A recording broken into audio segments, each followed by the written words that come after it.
Hello, Phil Cross here, esophageal cancer guy. Yeah, I've just been ranting on about why the old bill's fucked at the moment, and that's probably something that's going to go on at some point.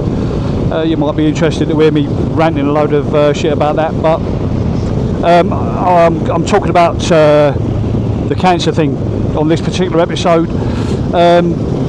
PTSD, post-traumatic stress disorder. This is a thing, yeah. When you get told that you've got cancer, I defy anybody to tell you that's not a fucking traumatic, distressing time, because it fucking is. But it doesn't necessarily mean that you're gonna suffer from PTSD. It's an odd thing. So I had PTSD before, while I was serving. When I was doing the job I loved, surveillance motorcyclist. I got taken out one night, sadly by a teammate, but it is what it is. He said he didn't see me, and I accept that. But basically, he turned right across me, and I think I had about 20 feet notice. I was doing about 35 at the time, and where I smashed into the side of the car, I finished up going over the roof of the car. This is an anecdote, shall we say. Finished up going over the roof of the car, landed on the other side, got myself up. I basically landed almost like in a crawling position, if you're knees and toes, heels and hands. But when I landed, I would say probably 5 or 6 inches away from the centre line of the road.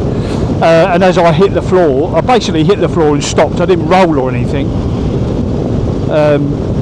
As I hit the floor, there was a car going the other way. So literally, you know, the breeze of the car going past me rocked me a little bit. I managed to get to my feet, hobbled to the side of the road. I broke 4 bones in my foot, my left foot, and collapsed on the side of the road on my back, and pulled my left glove off. And as I pulled the left glove off, the top of my middle finger was just hanging by a bit of skin. So yeah, first thought was that's fucking gone. Ambulance crew were there quite quickly. There's probably a story about that, and I think it's a lot to do with the ambulance that the guy didn't see me, but it's too long-winded to explain. But the ambulance crew were there quite quickly, and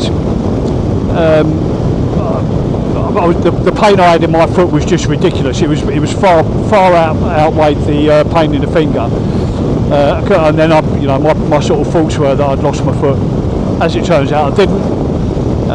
But yeah, that was essentially the accident. And after a couple of months off recovering from the finger and the foot, PTSD came on me, and it was more about the land. I would say when I lost the top of my finger, it's because where I hit the side of the car, my left hand is where the wing mirror was, and basically as my left hand handlebar hit the wing mirror glass all shattered, and the glass basically took the top of the finger of the glove off.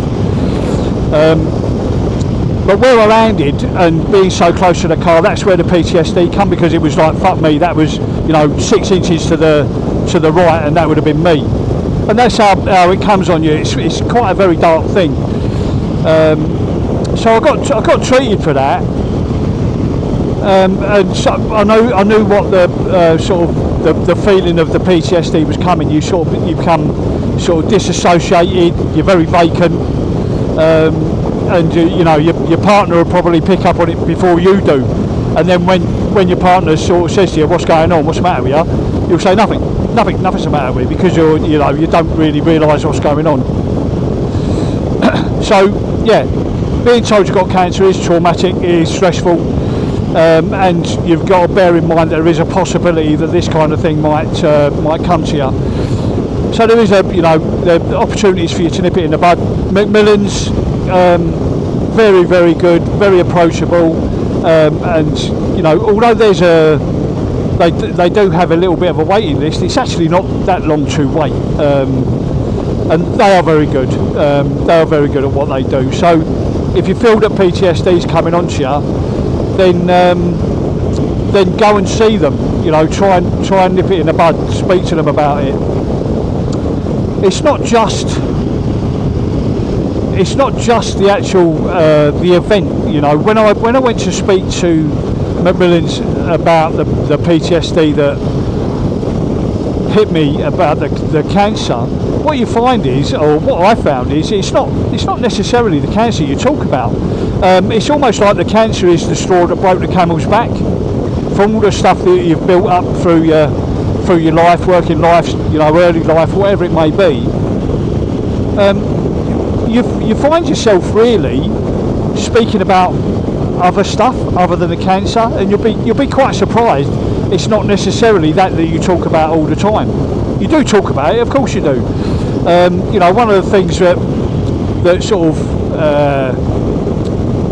made me go was, apart from it created a bit of tension between me and my wife Nikki, because she could see something was happening and I was denying the fact it was.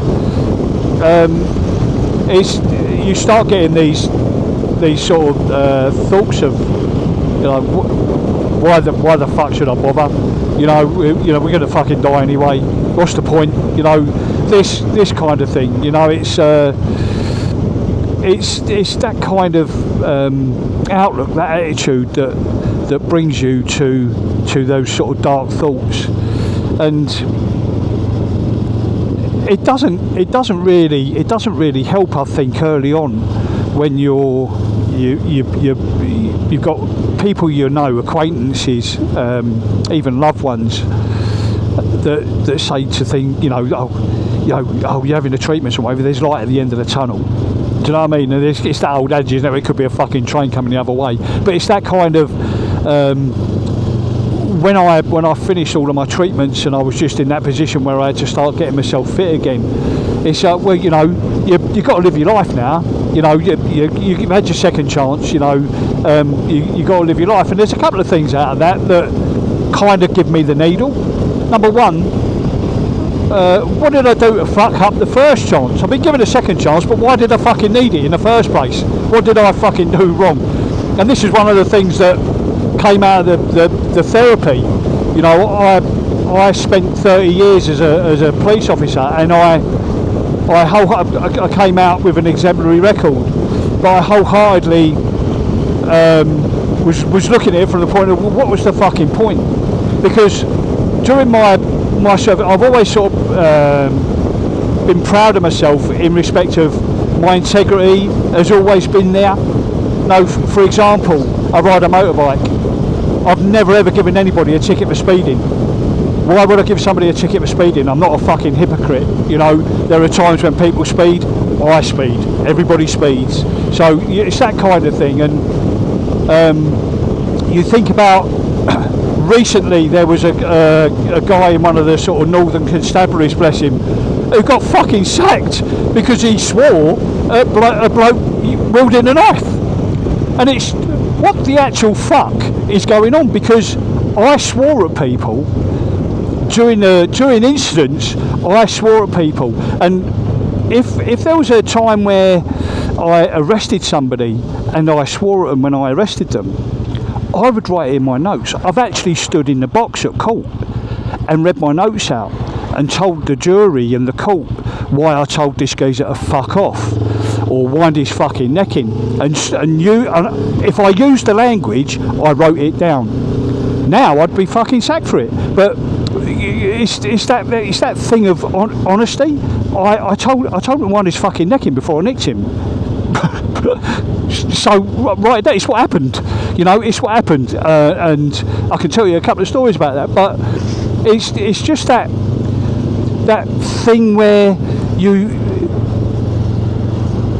try and express yourself and be honest, and you've done 30 years of it, and you're saying to the sort of therapist, well, what was the point? What was the point? Because having, I think, served the public in the most honest of ways that I possibly could, at the end of it, I'll get fucking cancer. And it's, well, yeah, what's the point? And that's the kind of thing that you'll find you're talking about. It's not necessarily the cancer itself. It's almost like, what the fuck did I do? What did I do? It's, why does it always rain on me? It's that kind of thing. And they are very good at helping you through that. Very good at helping you through that. So from a PTSD point of view, nip it early. If you feel it coming on, if you feel yourself disassociating with, in particular, your loved ones, then you need to contact Macmillan's and speak to them, and they are the most helpful of people. I can't big them up enough. I cannot big them up enough. So yeah, PTSD, it's a thing. It could happen to you as a result of this, but it's not necessarily this that causes it, if that makes sense. Right, that's me. Cheerio.